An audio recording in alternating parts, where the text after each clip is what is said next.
Effectivement, on a deux images qui se confrontent en fait, celle de Volodymyr Zelensky à Kupiansk, celle de Soloviev qui n'est rien d'autre qu'un présentateur de télé finalement, Appointé propagandiste, par le Kremlin. appointé par le Kremlin, mais qui n'est pas un officiel. C'est même pas Gerasimov, c'est évidemment pas Vladimir Poutine. Donc d'un côté, on a un chef d'État qui prend de vrais risques parce que à l'endroit où est Volodymyr Zelensky, il enlève son casque pour faire la vidéo, mais les risques sont énormes. Hein. On est à moins de 2 kilomètres des lignes russes, les drones portent beaucoup plus loin que ça. Il peut y avoir une attaque à n'importe quel moment.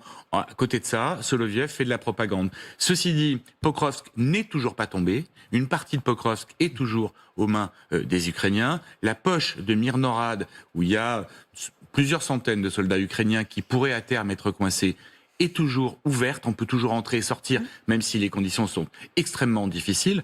Ce que je voudrais juste préciser par rapport à Kupiansk, c'est que donc Brandon nous le disait, c'est dans l'oblast de Kharkiv.